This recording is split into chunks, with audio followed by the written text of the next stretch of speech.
마가복음 14장. 유월절과 무교절이 되기 이틀 전이었습니다.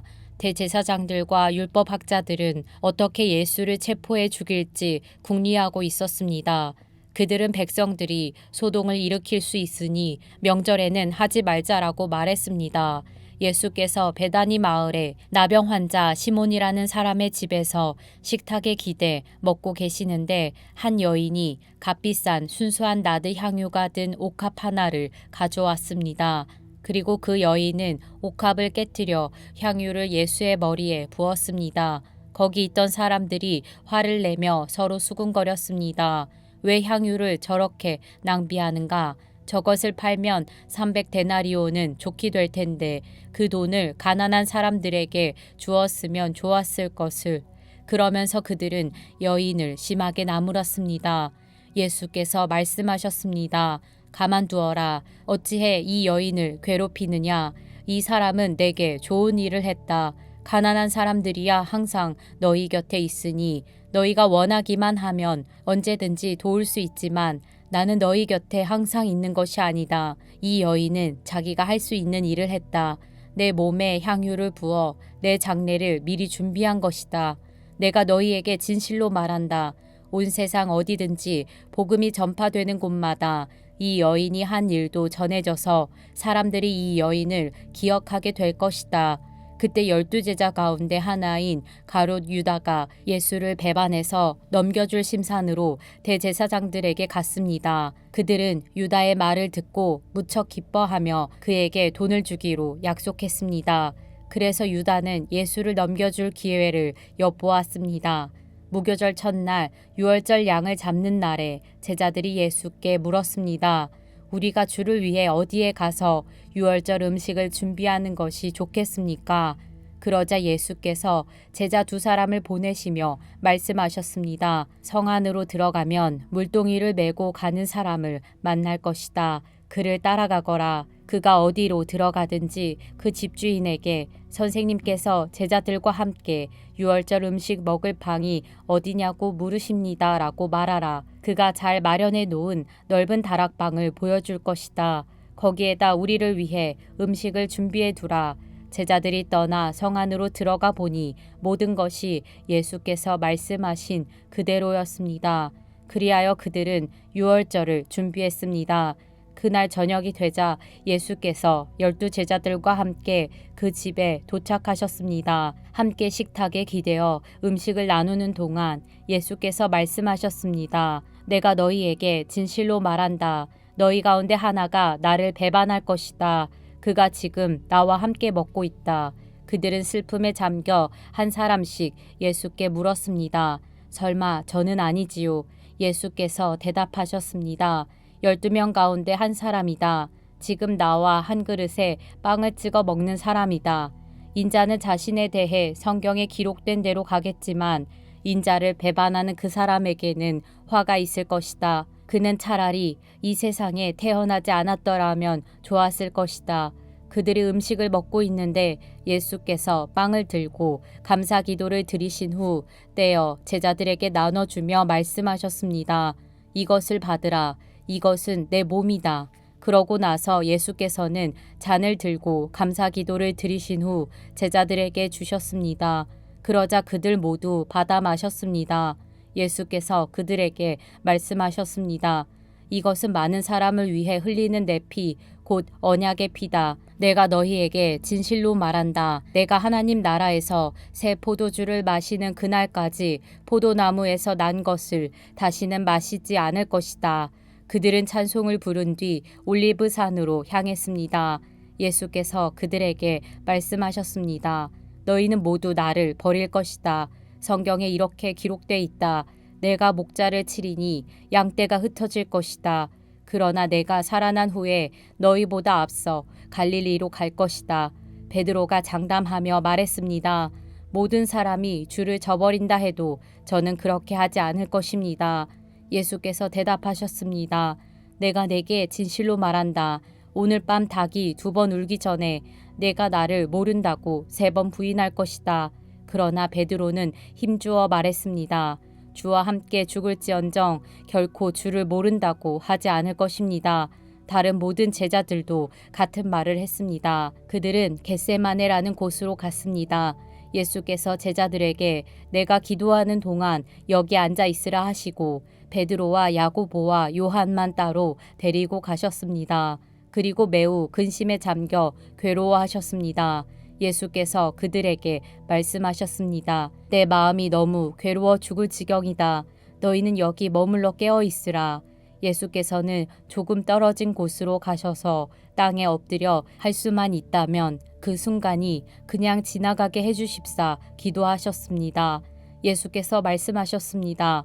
아바 아버지여, 아버지께는 모든 일이 가능하시니 이 잔을 내게서 거두어 주십시오. 그러나 내 뜻대로 하지 마시고 아버지의 뜻대로 하십시오. 그러고 나서 제자들에게 돌아와 보시니 그들은 자고 있었습니다.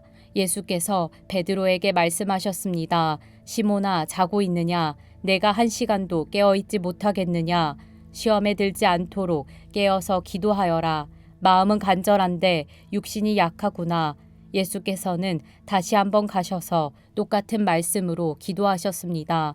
그러고는 다시 오셔서 보시니 그들은 또 잠이 들어 있었습니다. 제자들이 너무 졸려 눈을 뜰 수 없었던 것입니다. 그들은 예수께 무슨 말을 해야 좋을지 몰랐습니다. 예수께서 3번째 그들에게 돌아오셔서 말씀하셨습니다. 아직도 졸며 쉬고 있느냐? 이제 됐다. 때가 왔구나. 보라, 인자가 배반당해 죄인들의 손에 넘겨지게 됐다. 일어나라, 가자. 저기 나를 배반할 자가 오고 있다. 예수께서 아직 말씀하고 계시는데 12 제자 가운데 하나인 유다가 나타났습니다. 그 곁에는 칼과 몽둥이로 무장한 사람들이 함께 있었습니다. 그들은 대제사장들과 율법학자들과 장로들이 보낸 사람들이었습니다. 예수를 넘겨주는 사람이 그들과 신호를 미리 정했습니다. 내가 입을 맞추는 사람이 바로 그 사람이니 그를 붙잡아 단단히 끌고 가시오.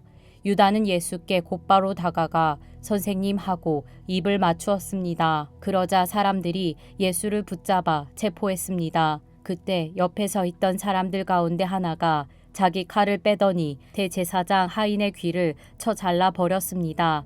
예수께서 말씀하셨습니다. 너희가 강도에게 하듯이 칼과 몽둥이를 들고 나를 잡으러 왔느냐? 내가 날마다 너희와 함께 있으면서 성전에서 가르칠 때에는 너희가 나를 잡지 않았다.